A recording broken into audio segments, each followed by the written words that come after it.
Sud Radio Conseil de famille.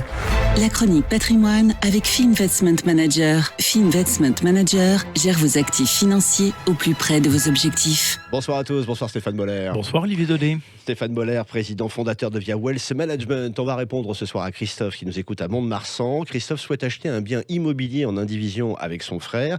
Quel conseil peut-on lui donner? Tout d'abord, qu'est-ce qu'une indivision immobilière? Eh bien, l'indivision immobilière est un schéma et montage juridique particulièrement simple et intéressant pour celui qui souhaite investir dans un bien immobilier avec un ou plusieurs personnes.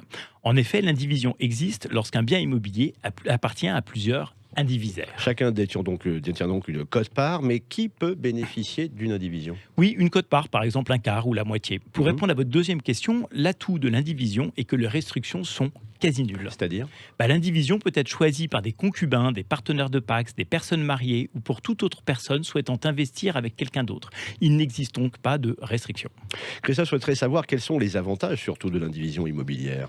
Eh bien, l'atout majeur réside dans le fait qu'il s'agit d'un moyen très simple d'acheter un bien immobilier à plusieurs et sans formalité ni démarche spécifique. En général, l'indivision est souvent choisie, par exemple par des couples en régime de séparation qui souhaitent acheter ensemble leur résidence principale, des copains qui veulent acheter une maison de vacances, des frères, sœurs, etc.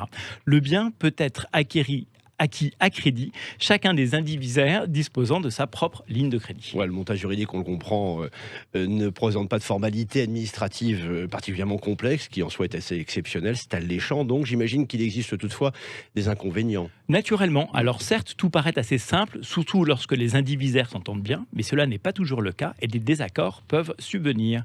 Ils sont liés à la gestion du bien ou aux dépenses, comme par exemple les gros travaux à réaliser. En effet, chaque indivisaire ayant des droits sur la totalité du bien, les décisions importantes doivent être prises à l'unanimité. Comment anticiper ce risque? Par la convention d'indivision, pouvant être signée par tous les indivisaires devant notaire ou avocat et qui leur permet de fixer les règles en matière de dépenses et de gestion du bien. Vous voyez un autre inconvénient, Stéphane? Oui, chaque indivisaire est solidairement engagé financièrement dans l'acquisition du bien par et pour les autres, ce qui signifie qu'ils sont tous solidaires du paiement des impôts, taxes et charges.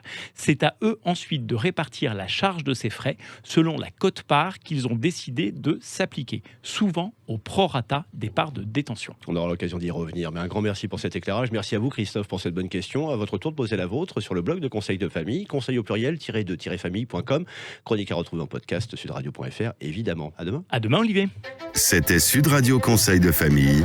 La chronique patrimoine avec Finvestment Manager. Finvestment Manager gère vos actifs financiers au plus près de vos objectifs.